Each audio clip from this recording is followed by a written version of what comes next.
이 시간에는 누가복음 강의 25번째 시간으로서 안식일 치유 사건과 하나님 나라의 비유라는 제목으로 함께 말씀을 살펴보기 원합니다. 예수님께서 3년 반의 공생애를 사실 때 3년 되던 해 예수님께서 유대 지역에서 사역을 하셨습니다. 그 유대 지역에서 사역하시는 것에 오늘 마지막이 이 회당에서 곱주병, 허리가 꼬부라져 조금 더 펴지 못하는 여자를 고친 사건이 이 마지막의 사건입니다. 그리고 예수님께서는 그 요단강 건너편의 베레아 지역으로 이동해서 예루살렘을 향하여 가게 되는 것이죠. 그래서 그 베레아 지역을 가면서 예수 그리스도께서 제자의 질문을 받습니다. 주님, 구원을 얻는 자가 얼마 되지 않겠네요. 그랬을 때 주님께서 좁은 문으로 들어가라는 말씀을 통하여 구원 얻는 자가 얼마나 적을 것인가에 대한 얘기를 그때 들려줍니다.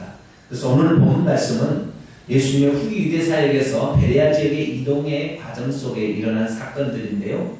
특별히 이 사건들 중에서 이 누가라는 저자가 이 사건을 기록을 할 때 의도적으로 기록을 하는 거예요. 다시 말해 성령께서 우리에게 깨닫게 하시려는 바가 있기 때문에 그 사건 중에서 중요한 사건들을 추려서 얘기를 하고 있는 거예요. 그 중간 사이에 다시 말해서 이 회당에서 곱주병을 앓던 여인을 고치려던 날이 안식일 날이었기 때문에 그 안식일 날에 대해서 특입자는 회당장과 유대의 종교 지도자들이 있었는데 그들을 나무라면서 천국 비유를 들려줘요. 그때 겨자씨 비유와 그리고 누룩의 비유를 들려줍니다.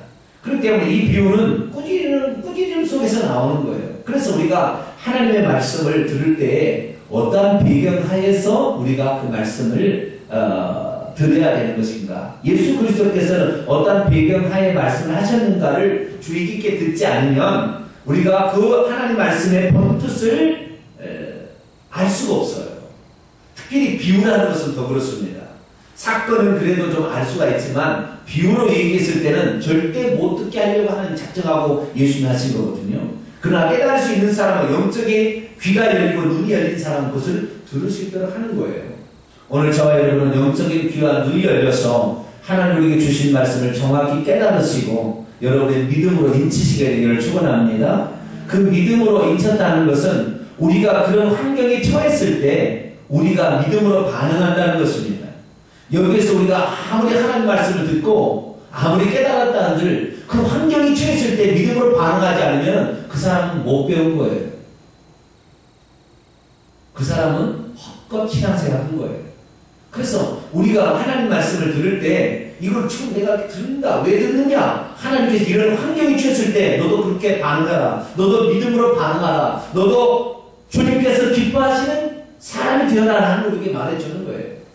오늘 그러한 날이 되기를 축원합니다.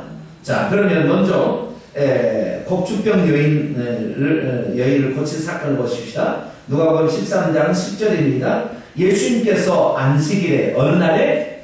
안식일에. 왜 안식일에 회당에 가셔서 가르쳤을까요? 모든 사람들이 안식일에 회당에 나와서 그날은 예배드리는 날이에요. 우리가 현재 예배드리는 법이 있잖아요. 예를 들어서 하나님의 그 성실을 교독을 하고 또 누가 대표로 나와서 기도를 하고 또 성경을 봉독을 하고 설교 말씀을 하고 그 다음에 축복 기도를 하고 이런 거 있잖아요. 이런 것들이 이 회당 예배의 폼을 그대로 가져온 거예요. 방금 얘기했던 것은 그대로 회당 예배에서 지금도 하고 있어요. 그러니까 이스라엘의 원래 예배는 회당 예배가 아닙니다. 어디 예배죠? 성전 제사예요. 회당 예배가 없었어요. 그런데 이스라엘 민족이 성전이 파괴되고 바벨론으로 포로를 잡혀갔을 때 그들은 성전이 없잖아요. 제사 드릴 게 없어요. 예전에는 제사를 드리는 것으로 하나님을 만나고 경험하고 이렇게 했어요. 그런데 성전이 파괴된 다음부터는 하나님의 말씀을 가지고 자기가 있는 지역에 집을 지어놓고 거기서 이 말씀을 낭독하고 이 말씀을 해석해주고 이 말씀을 설교하게 하고 축도하고 기도하고 이런 일을 했다는 거예요. 그러니까 그 예배가 그대로 따라온 거예요. 오늘 개신교 이런 지금 예배가요. 그런데 어쨌든 예수님께서 회당에 들어가셔서 지금 설교 말씀을 하고 있는 거예요. 그 설교 말씀은 회당장이 지정한 사람한테 설교하고 시키면 하는 수 있어요. 그래서 예수님께서도 이 회당에서 지금 설교를 하고 있는 그런 상황 가운데 말씀하시는데요. 설교를 하려고 예수님이 다니다 올라왔더니 저기 한쪽 귀퉁이에 누가 있어요? 꼬부라진 한 여인이 있어요. 꼬부라진 여인이라니까 꼬부랑 할머니가 생각이 나는데 꼬부랑 할머니는 아닌 것 같고요. 여기에서 여자여라는 표현을 썼을 때 귀내라는 거예요. 귀내라는 것은 늙은이를 표현하는 표현이 아니고요. 그렇다 해서 뭐 세대 같은 여인을 표현하는 게 아니고 어느 정도 나이가 든 여인 아시겠죠? 어느 정도 나이가 든 그러니까 올라놓지 않으면 40, 50대 정도 이런 여인을 지칭하는 말이에요. 그런데 이 여자가 겁주병에 걸렸어요. 척추가 휘어져 가지고 이 척추가 이 허벅지에 닿아요. 그러니까 후어져 가지고 허벅지가 이렇게 아시겠죠? 그러니까 걸어다니는 모습을 보시면 허벅지가 이 가슴이 닿는다 이렇게 붙어가지고 이렇게 꾸어가지고 이렇게. 그래서 이 겁주병 우리나라에는 겁주병이라는 거죠. 네. 그런 여자가 한쪽에 와서 예배 드리고 있는 것을 예수님이 보셨다는 거예요. 그런데 예수님께서는 어떻게 하셨느냐? 여자여, 내가 내 병에서 놓였다 선포하시고 그 자리에 갇혀가지고 그 여인에게 안수기도를 했더니 그 여자가 허리가 펴졌어요. 할렐루야. 이게 참 말도 안 되는 이야기인데 어쨌든 놀라운 사건이 일어났어요. 예수님의 몸은 무엇이 육신이 됐어요? 말씀이 육신이 됐고 우리의 육신은 무엇이 육신이 됐어요? 흙이 육신이 됐죠. 그러니까 예수님의 육신하고 우리의 육신은 틀려요. 예수님은 뭐가 육신이 됐어요? 말씀이. 요한복음 1장 14절에 말씀이 육신이 되어 우리 가운데 거하심에 우리가 그 영광을 보니 아버지의 독생자의 영광이요 은혜와 진리가 충만하더라. 이 요한복음 1장 1절에 보니까 태초에 말씀이 계시니라. 이 말씀이 곧 하나님과 함께 계셨으니 이 말씀은 곧 하나님이다. 그러면 하나님이 육신이 된 거잖아요. 말씀이 육신이 됐다는 말은 결국에 이해가 되세요? 이해가 되시죠? 네. 말씀이 육신이 됐다는 것은 하나님이 육신이 되었다는 거예요. 그래서 창조주 하나님이 만지시는데 고침받지 못하는 것이 뭐가 있겠어요? 그죠? 네. 그분의 손길이 닿는 곳에는 모든 죽은 것이 살아나고 병든 것이 고침을 받고 귀신이 떠나가는 역사가 일어나는 거예요. 그래서 예수님 만지면 열병이 떠나가고요. 예수님 만지면 눈이 보이게 되시는 거예요. 예수님 만지면 일어나는 거예요. 그런데 옛날에는 왜 그게 기적이 많이 났는데 왜 현재는 기적이 없어요? 현재는 왜 기적이 없냐고요? 네. 네, 그걸 말씀드릴까요? 네? 첫째, 말씀드릴게요. 왜 요즘에는 기적이 옛날에는 그렇게 기적이 나는데 요즘에 기적이 안 나느냐? 첫째, 복음이 들어가는 첫 번째 시기에는 하나님께서 더 관심을 가지고 치유 역사를 하세요. 예를 들어서 우리 자녀가 태어났잖아요. 우리 자식이 낳았으면 우리 자녀가 커서 고등학생이 됐다. 그 다음에 결혼해서 장가를 갔다. 만약 그렇게 칩시다. 그다음에 망난 어린아이다. 누구에게 가장 신경이 많이 가요? 망난 어린아이예요. 왜? 이들에게 하나님의 살아계심을 보여주지 않으면 이들은 하나님을 안 믿을 거거든. 그러니까 우리나라에 하나님이 살아계시다라는 것을 하나님께서 증명하시려면 어느 나라에 복음이 처음 들어가든지 그 나라는요, 이 복음 전도자가 별 능력이 없어도 하나님께서 강력하게 역사하셔야 돼요. 왜? 그래야 하나님이 살아계시다는 걸 그들 아니까. 그리고 우리나라에도 복음이 처음에 들어올 때는 모든 사람들이 저게 뭐냐 하고 달려가야 돼요. 왜? 하나님이 살아계시다는 것을 하나님이 보여주는 사람들이 자기의 신앙을 지금까지 점치고 무다는 걸 버리고 하나님을 믿을 거 아니에요. 그죠? 그러니까 초창기에 오늘도 마찬가지예요. 예수 그리스도를 처음 믿는 사람들은 기억이 많이 나타나지만 오래 믿는 사람은 기억이 안 나타나요. 왜? 자, 나이가 들어서 장가를 갔는데 엄마 돈 주세요. 자식은 네가 돈 벌어서 네가 해야지.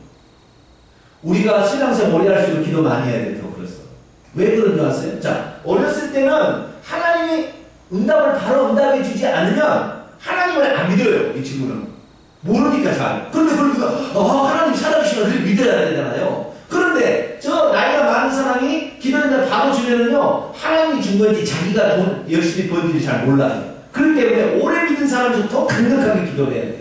더 깊숙하게 기도하고 더 집중적으로 기도해 하나님이 들어주시지, 조금 기도했는데 들었으면은 내가 잘해서 하는 말이야 이렇게 착각해버립니다. 이제 좀 이해가 되셨죠? 네. 네. 그래서 그런 것이고요. 그 다음에 뭐라고 해야 되나, 하나님께서 특별히 그 초창기 때는 더 신경을 많이 쓰시는 것 같아요.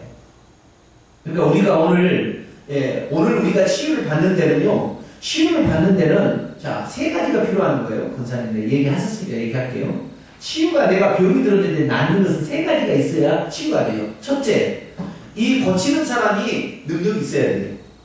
알겠죠? 고쳐주는 사람이 능력이 있어야 돼요. 예수님 같은 경우는 고치는 사람이 능력이 강력한 거잖아요. 그죠? 이분은 전능하신 하나님이잖아요. 그래서 이 고치는 사람이 능력이 강력했을 때 고칠 수가 있어요. 두 번째, 그 고침을 받으려는 사람이 믿음이 있어야 돼요.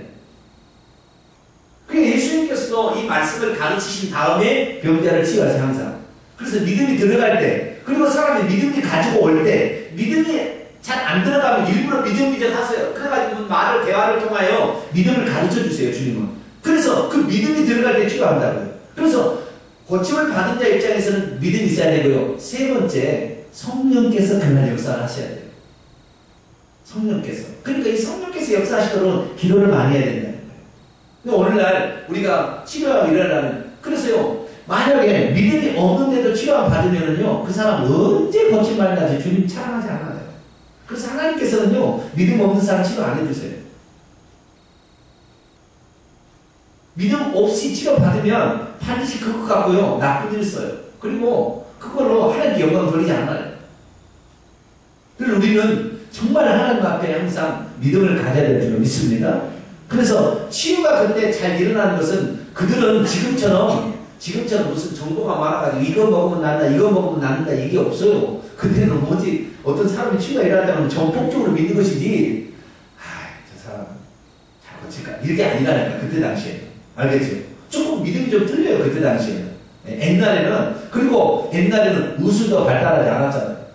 지금은 의술이 발달하기 때문에 웬만한 병원이 치유하지만, 그때는 의술이 발달하지 않고 가난하기 때문에 의술 병자를 치유할 수가 없어요. 그러니까 거기서 강력하게 역사하는 거예요, 그게.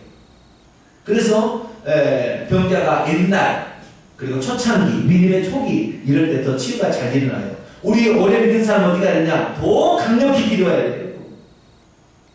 그러지 않으면 하나님께서 역사하지 않습니다.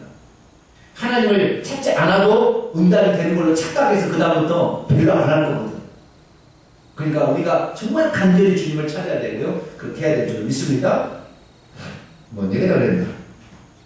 이렇게 해서 예수님 가서 안수를 했더니 그 여인이 기적적으로 이렇게 치유를 받았어요. 그리고는 두 손 들고 하나님을 찬송했어요. 자, 이 여자 고추뼈 가른 지 몇 년 됐다고요? 18년 됐겠죠. 그럼 그 전에 18년 전에는 어떤 상태였을까요? 정상이었겠죠. 그죠? 생각해보세요. 18년 전에는 정상이었잖아요. 18년 전에도 그 폐렴이 나왔을까요? 안 나왔을까요? 안 나왔을 것 같아요. 18년 전에 건강했을 때. 건강했을 때 안 나왔을 것 같아요. 왜 안 나왔을 것 같아요? 병 고친 데는 많이 소문을 듣고 찾아온 것 같아요. 병 고친다는 소문을 듣고? 네. 그 얘기도 틀린 건 아닐 것 같은데요. 권사님, 오늘 본문의 말씀은 예수님께서 만약에 병만 고치기 위해서 예수님 오신다고 그날 찾아오는 것이 아니에요. 예수님 보실 때 예수님이 마음에 들어서 고쳐. 병을 고치게 될 때 대부분 사람들이 예수님 나를 고쳐주세요. 나를 불쌍히 여기세요. 막 그러잖아요. 큰 소리를 막 외치고. 그렇잖아요. 오늘은 이 여인이 고쳐달라고 했어요? 안 했어요? 안 했어요.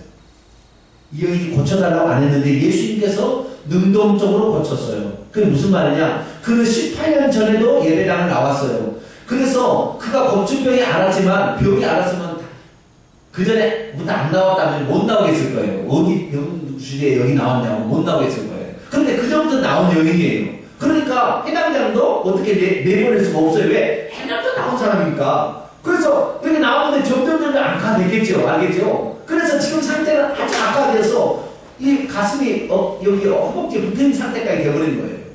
그럼에도 불구하고 이 여인은 예배당에 나오는 걸 포기했다? 예배당에 나오는 걸 포기하지 않았다는 거예요. 이게 중요하다니까요. 오늘 이 여인은 그냥 내가 예수 소문 듣고 와서 주님 보시면 나온다 해서 그 회당에 오는 게 아니라 예수님께서 일부 그 회당 예배 드리는데 예수님 들어가신 거예요. 그래가지고 회당장의 허락을 얻어서 지금 설교하고 있는데 그 여인이 딱 보인 거죠. 주님의 눈에는 이미 그 여인이 보여요. 18년도 건강했고, 그러나 지금도 계속 나빠졌지만 불구하고 하나님 앞에 계속 나왔다는 거예요, 친구가. 그러니까 주님께서 보시기에 불쌍히 여기는 마음이 생긴 거예요. 왜? 저 정도 나왔으면 하나님을 원망하고 불평하고 안 나와야 정상이거든.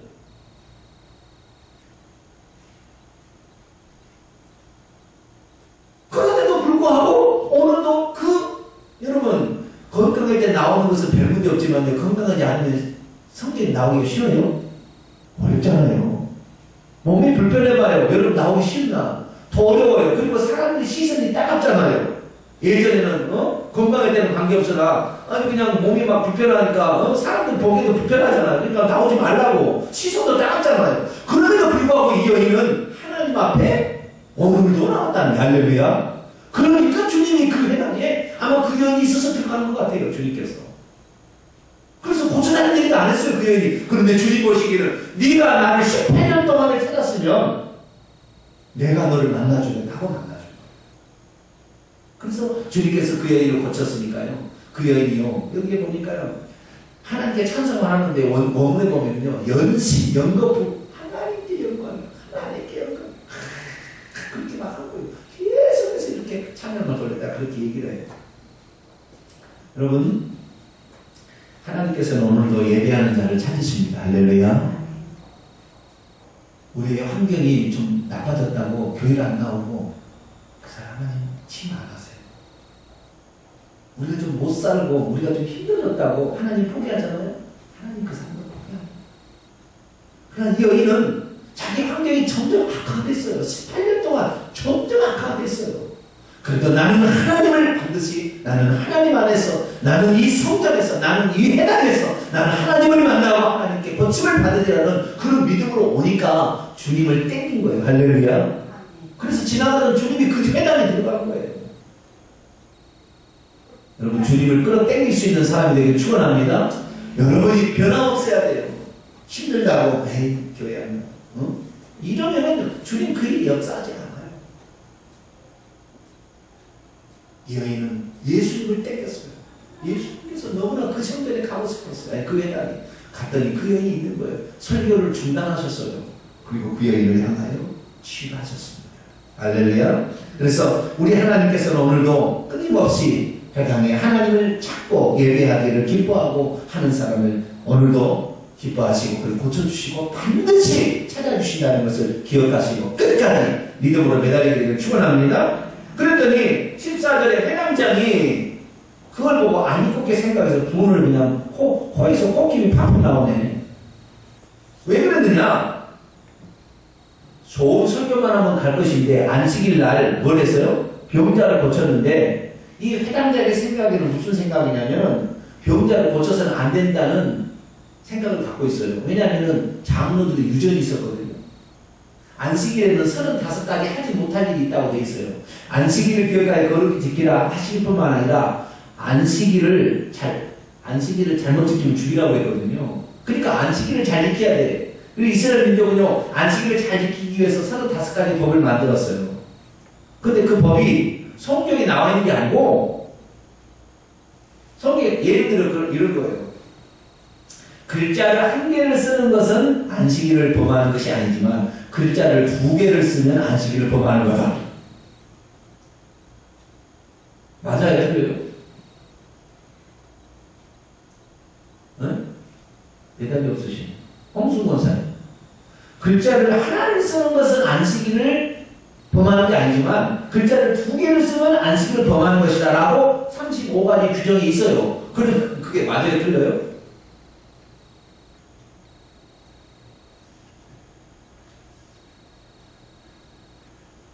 그거 말하기 애매하죠? 이게 맞으면 뜯었는지, 따서 했다. 코에 걸면 코걸이. 따서 했다. 코에 걸면 코걸이. 귀에 걸면 귀걸이. 그렇게 자기들이 자의적으로 자기 마음대로 해석을 한 거예요. 알겠죠? 계란 하나를 드는 것은 일하는 것이 아니지만 계란 2개를 드는 것은 일하는 것이다. 이렇게 돼 있어요. 맞아요, 틀려요? 글쎄, 참 그렇잖아요. 자, 글자를 하나를 쓰는 것은 안식일을 범하는 것이 아니지만 글자 쓰는 것을 지우개로 지는 것은 안식일을 범하는 것이다. 이렇게 돼 있어요. 거기 보면. 이게 맞아요, 틀려요? 지금 암이잖아요. 예? 그 어떻게 정할 수가 없는데, 그런데 그런 것들을 정확히 지키는. 그래서 안식일날 어떤 거냐? 안식일날은 급한 환자가 아니면 고치지 말라 이렇게 있어요. 뭐라고요? 응급 환자가 아니면 병 고치지 마라 이렇게 있어요. 안식일날. 그게 율법 규정은 아니고 자기들이 해석을 할 때 그렇게 해석을 한 거예요. 급한 환자가 아니면 고치지 말라 이렇게 있잖아요. 그런데 고초병 환자는 급한 환자가 아닌가요? 오랫동안 장기 환자죠. 그러니까 혹에서 코끼리 퍽 나왔어요. 이 세상에 이 강대상을 빌려줘가지고 설교하라고 그랬더니 안식일날 하지 못할 일을 행하냐고 그렇게 막 했는데 예수 앞에 화를 낼 수가 있어요, 없어요? 화를 낼 수가 없어요, 예수 앞에는. 그러니까 무리들을 해야 돼요. 뭐라고 했냐? 회당들이 나와가지고 이날날이 엿새 동안 있는데 엿새 동안 고칠 것이지 안식일날 왜 병을 고치냐? 안식일날 병 고치마. 예수한테 못하고 간접적으로 예수한테 한 얘기예요. 무리들을 한 거예요. 이제 엿새 동안 고치지 이 안식일날 고치지 마! 이렇게 얘기를 했어요. 그러니까 예수님께서 뭐라고 하잖아요? 이 회칠한 무덤 같은 외식하는 자야. 해당장을 나눠요. 그러면서 그들이 얼마나 외식하고 있고 자기 마음대로 율법을 해석하고 있는지를 얘기하는데 너희들이 안식일날 자기의 소나 그리고 나귀를 외양간에서 끌어내어서 물을 주지 않느냐. 여러분 안식일날 소나 나귀에다가 물건을 얹어서 어디를 이동하면 일이라고 그러고요. 그들 규정에는 외양간에 있는 소나 나귀를 끌어다가 물을 주는 일이 아니래요. 그리고 물을 바가지로 퍼다 주는 일이고 구유에다가 물을 퍼서 지가 먹게 하는 일이 아니래요. 뭐예요 이것이?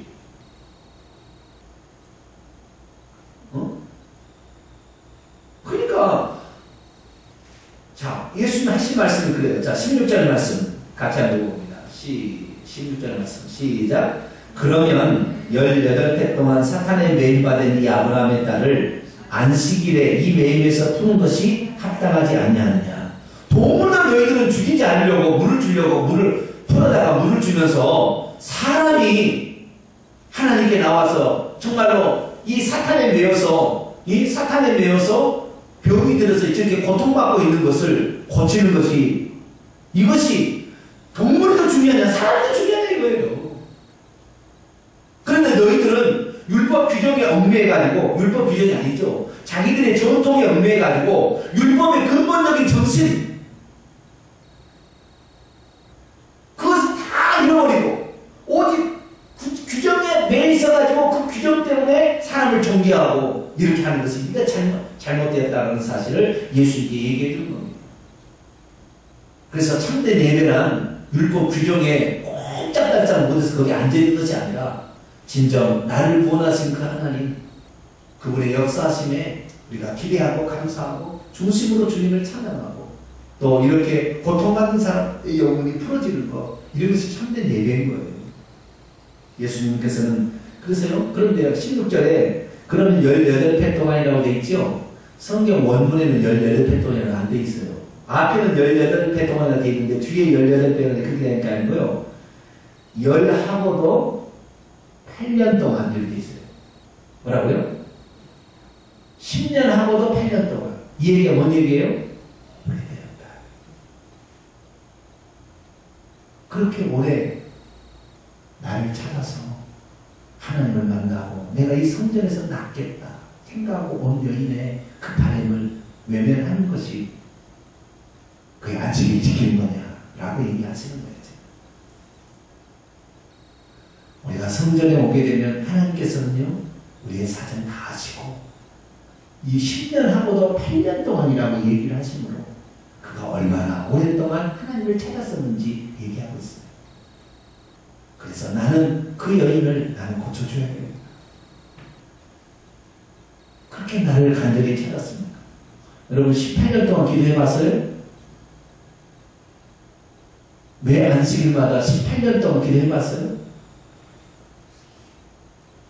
18년 동안 안 된 일이 있으면은 18년 이상 안 된 일이 있으면 저한테 가져와서 제가 해결해드릴게요. 매주마다 와서 이 여인 그렇게 기도했어. 그때 주님께서 그 여인의 고통을 들으시고 그날 그 여인 때문에 회당에 가신 겁니다. 그래서 그 여인을 이렇게 병에서부터 자유롭게 해주셨어요. 그랬더니 예수님을 반대하는 자들은 부끄러워했고 예수님의 하시는 얘기를 즐거워하는 사람들은 하나님께 영광을 돌리고 박수를 치며 예수님 잘했습니다. 그 여인 고칠만 합니다. 그 여인 고칠 받을만 해요. 라고 축하해 주었다. 그런 말씀입니다. 자, 18절로 넘어갑니다. 이제 예수님께서 그 회당에 있는 사람들을 향하여 비유를 들어 말합니다. 자, 비유의 목적은 뭐라고요? 들을 사람은 듣고 못 들을 사람은 못 듣는 거예요. 자, 마태복음 13장을 한번 열어봅시다. 마태복음 13장 13절.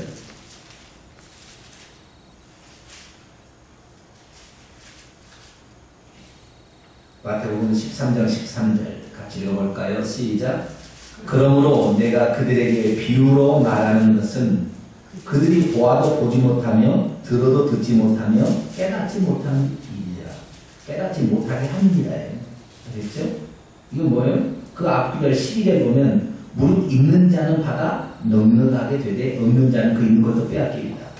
하나님의 말씀을 깨닫는 자는 더 풍성히 깨닫게 하기 위해서 비유를 베푸는 것이고 깨닫지 못하는 자는 아예 깨닫지 못하도록 하기 위해서 비유를 베푸는 거예요. 자, 다시 오늘 본문으로 다시 돌아옵니다. 누가복음 13장 18절에서 22절까지 보면 하나님 나라에 대해서 그 회당에 앉은 자들, 지금 하나님께 영광을 돌리고 막 박수를 쳐서 막 해서 이제 조용해졌어요. 그때 예수님을 주목할 때 예수님께서 그들을 향하여 천국 말씀을 하신 거예요. 아시겠죠? 뭐라고 얘기했느냐?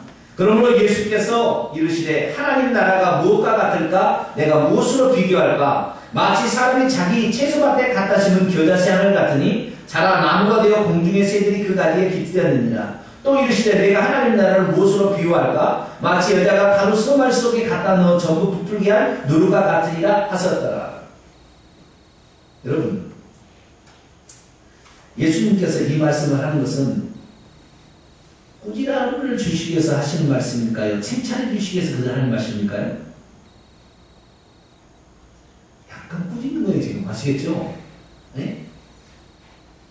지금 그 회당장과 그 못마땅히 여기는 코끼리 푹푹 내고 말이죠. 씩씩거리는 사람들을 향하여 얘기하는 거기 때문에 그들은 이 얘기를 들어도 절대 못 깨달아야 돼. 알겠죠?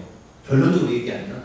그러나 그거에 대해서 예수님 하신 걸 보고 박수치고 좋아했던 사람들은 그걸 깨닫고 아 그렇구나 그렇게 알아들어야 돼. 아시겠죠? 그렇게 하라고 지금 비유를 얘기하는 거예요. 알겠죠? 자, 그런데 이 비유를 어떻게 해석하느냐? 이 비유를 긍정적으로 해석하는 비유가 긍정적으로 해석하는 것이 있고 이 비유를 부정적으로 해석하는 비유가 있어요. 마태복음에서 13장에 비유할 때는 이 비유가 긍정적으로도 해석이 되고 부정적으로 해석될 수 있어요.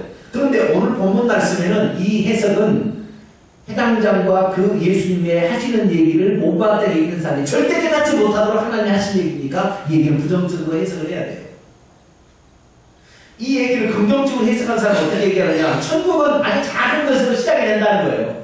그러나 그 천국은 작은 것이 시작이 되지만 그 천국 말씀이 그 사람에 들어가서 점점점 커져서 모든 사람들이 예수님보다 구원받고 말게 되는 그래서 풍성하게 된다 이거예요. 왜? 겨자씨는 작은 알이지만 커서 크게 된다는 거잖아요. 누룩은 작은 거지만 이게 부풀어서 크게 된다는 거잖아요. 그렇기 때문에 그런데 이 겨자씨하고 누룩을 표현하는 거죠. 겨자씨는요 밖에서 일어나는 사건이고 누룩은 안에서 일어나는 사건이에요. 그래서 천국이 성장하는데 천국이 외적인 성장을 이루는 것으로 겨자씨 비유를 얘기하고 천국이 내적으로 성장하는 것을 누룩의 비유로 한다 이렇게 설명을 해요. 그런데 지금 예수님께서 이 천국을 얘기할 때 이 사람들이 너희들이 믿음이 좋으니까 나중에 이렇게 크게 될 것이다 그 얘기를 하려고 한 거예요. 너희들이 믿음이 있다고 다 하고 지금 예배당에 나와서 예배를 드리지만 헛되이 할 거 없고 지금 이 얘기 하려고 하는 거예요. 주님께서 알겠죠? 너희들이 지금 너희 예배 드리고 막 하고 있지만 그 조그만 지금 병들어서 그 여인에게 한 번도 돌아보지 않냐고 너희들은 건강하고 너희들은 건강한 죽기로 하고 너희들은 옷 잘 입고 와서 너희들은 해당에 앉아서 하나님께 예배드린다고 찬송하고 있지만 다 헛거라 이거예요. 지금 얘기하려고 하는 거예요. 주님께서 지금. 이게 무슨 얘기입니까? 다시 해봅니다. 겨자씨 비유를 보세요. 겨자씨 여러분 보셨죠? 아주 작은 거예요. 보이지 않죠? 네, 한참 적어요. 하긴 조보다 더 적잖아요. 네, 아주 적어요. 그런데 그것이 겨자씨는 채소예요, 나무예요? 채소예요, 채소. 네, 채소예요, 채소. 그만큼 우리 아무래도 내 키밖에 안 자라요. 네, 채소예요, 채소. 근데 이 채소가 뭐가 되어버렸다고 했어요? 나무가 되었어요. 그러니까 이것은 잘못 기형적인 변형이에요. 그 다음에 공중의 새들이 그게 간이 깃들었죠. 공중의 새는 뭐예요? 자, 누가복음 8장 내려가봐요.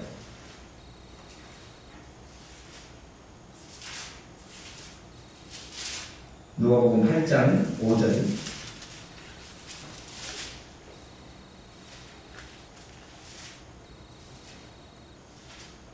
누가복음 8장 5절 같이 읽습니다. 시작. 씨를 뿌리는 자가 씨를 뿌리러 나가서 뿌릴새 더러는 길가에 떨어지며 밟히며 공중의 새들이 먹어버렸고. 여기에 떨어진 씨는 복음이요 말씀이요 생명이죠. 그런데 길가에 떨어져 딱딱한 길가밭에 떨어졌더니 새들이 와서 공중의 새들이 와서 먹어버렸대요. 공중의 새들은 뭘 상징하느냐? 8장 거기 더 가죠. 뒤에 가봐요. 12절 봐요. 11절에 보니까 씨는 하나님 말씀이라고 했고 12절에 보니까 길가에 있다는 것을 말씀을 들은 자니 그 후에 마귀가 가서 그들이 믿어 구원을 얻지 못하게 하려고 말씀을 그 마음에서 빼앗는 것이에요. 공중의 새들은 마귀들이 아시겠죠? 예수님께서는 똑같은 말을 다른 뜻으로 해석할 리가 없어요. 다시 말해서 이 무슨 말이냐면 지금 해당이라는 게 뭐냐? 해당이 진실로 하나님을 섬기는 찾는 자들의 사람들이 모여야 되는데 기형적으로 변형되어서 하나님을 믿지도 않아. 그도 와서 예배드리고 앉아있는 거죠. 그래서 엄청 커졌어. 해당은. 알겠죠? 많은 사람들이 와서 안식에 와서 예배드린다고 해. 그러나 구원 얻은 사람은 극히 없다는 거예요. 거기에. 뭔 말인지 아시겠죠? 하나님께서 분명히 생명의 씨앗을 뿌렸는데 기형적으로 성장해가지고 어느 날 교회 나온다고 앉아있다고 다 예배 천국 갈 수 있는 게 아니라는 말이에요. 이 얘기가 예수님이 한 얘기가 지금 변형돼가지고요 사탄 마귀가 와서 꽉 차있다는 거예요. 지금 사탄 마귀에 장악된 사람들로 아주 꽉 차있다는 거예요. 그러니까요 교회 가서 세상 사람과 똑같이 행동한다는 거예요.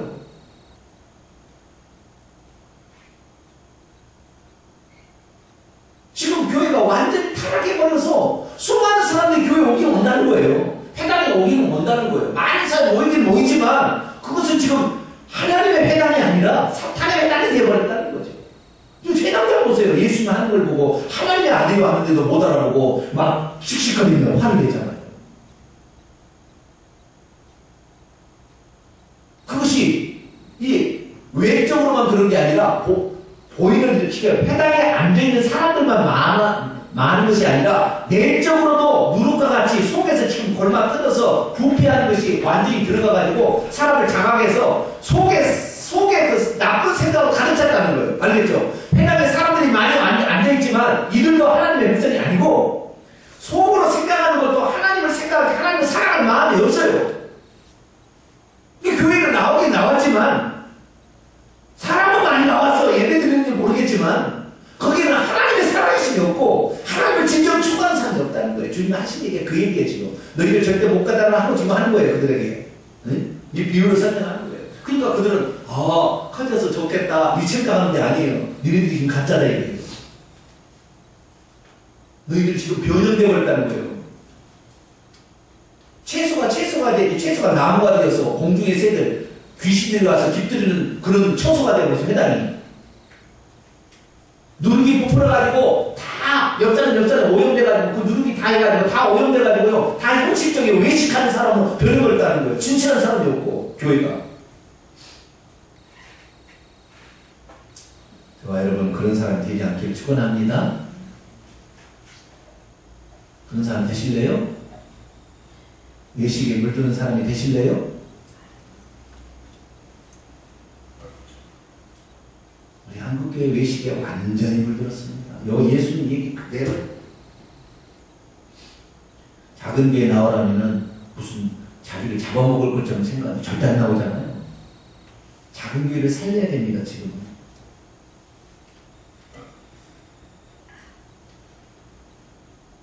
제가 우리 교회 나오면 얼마나 봉사를 시킵니까? 얼마나 제가 후드를 팹니까?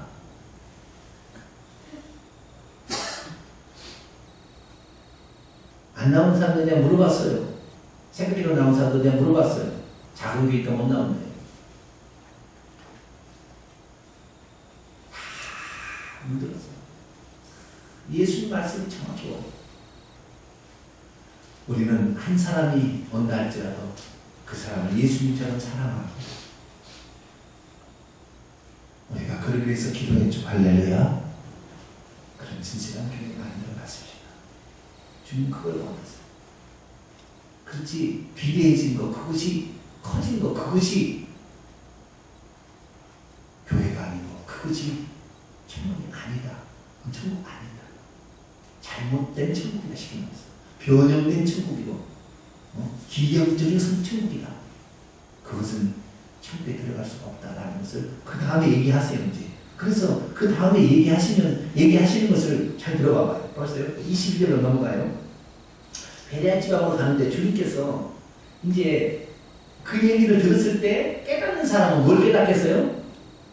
아까 깨닫지 못하는 사람은 이렇게 사람이 많으니까 이렇게 사람이 많아지겠구나 그렇게 생각하고 자기 좋아하겠죠. 그러나 진실로 믿음 있는 사람은 그 얘기 들었을 때 이러다가 천국 갈 사람 하나도 없겠네 라는 생각을 할 거 아니에요. 그러니까 예수님을 따라간 사람이 이제 20년에 예수님께서 각성과 마을로 가르치시고 여행을 하시는데 어떤 사람이 그게 궁금한 거예요. 진짜 천국 들은 사람 많이 없겠구나. 예수님 아까 비유를 깨닫는 사람은 이 얘기가 뭔 얘기를 깨닫는 사람은 그렇겠구나. 그래서 예수님 질문을 던지는 거예요. 주님 그러면 구원을 받을 자가 좋겠네요? 물어봤어요. 그러니까 예수님께서 그들에게 뭐라고 얘기하느냐. 잘 들어보세요. 24절 읽어봅시다. 시작. 좁은 문으로 들어가기를 힘써라. 내가 너에게 이르노니 들어가기를 구하여도 못하는 자가 많으리라. 읽어보세요. 뭐라고 돼 있어요? 천국에 들어가기가 쉽다, 어렵다? 어렵다라고 분명히 얘기하셨어요. 좁은 문으로 들어가기를 힘써라.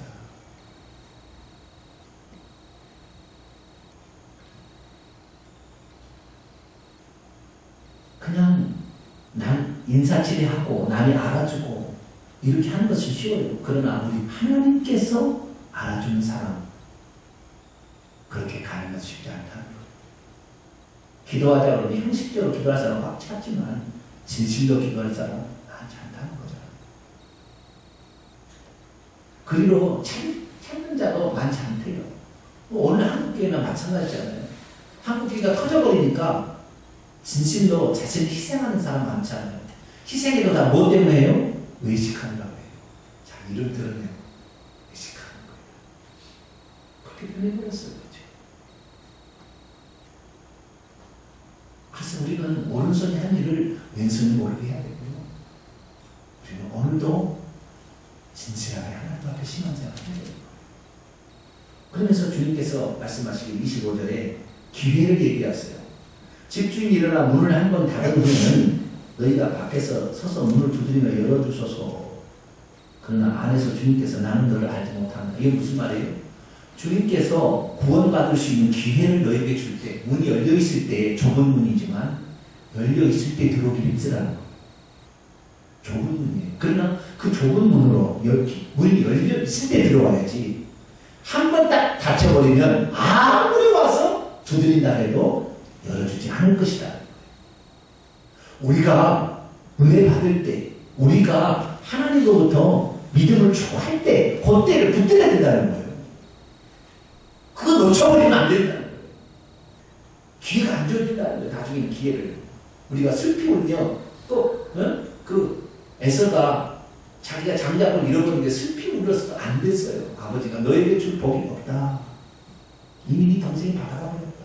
왜? 그러니까 그가 에서 그랬잖아요. 장작으로 팥죽한 거를 팔았잖아요. 거기서 경홀이 오겠잖아요.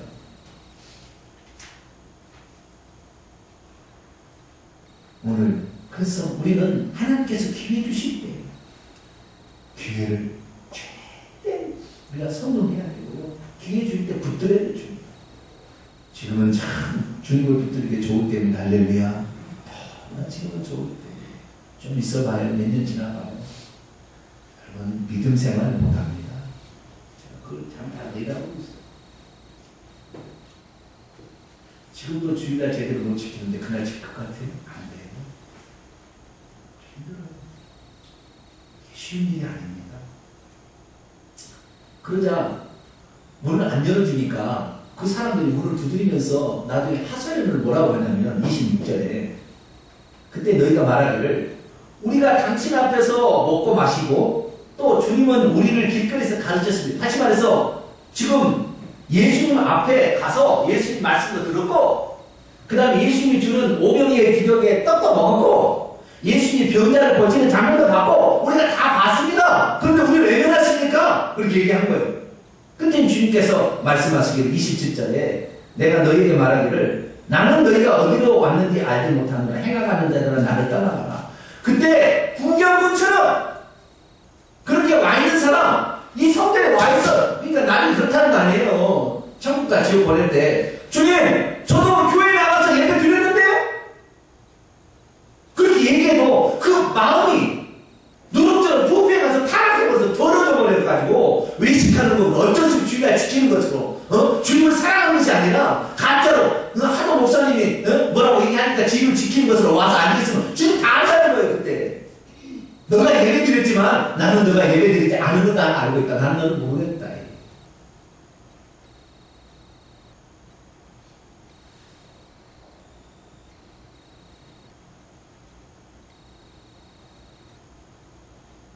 우리가 타락해버렸기 때문에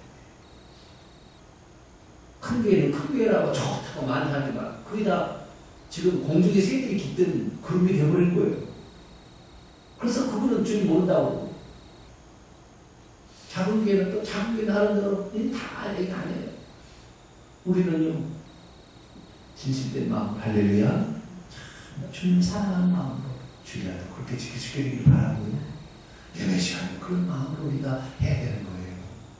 근데 주님께서는 우리 예배가 향기나게 올라가 천국에서 다 보상이 되는 거예요. 그러면서 주님께서 결론적으로 말합니다. 28, 29절에 아브라함과 이삭과 야곱 그리고 모든 선자는 하나님 나라에 있겠지만 오직 너희 유대인들은 밖에 쫓겨나 슬피 흘리는 일을 후회하고 나중에 자기 자신을 한탄하게 될 것이다. 그러나 사람들, 이방인들은 동서남으로 와서 하나님 나라의 잔치에 참여하게 될 것이다. 몸은 앉아있고 나는 유대인이고 나는 부모가 예수 잘 믿고 그래서 나는 교회 와서 예배드리고 그렇다고 해서 너가 천국 들어가는 게 아니라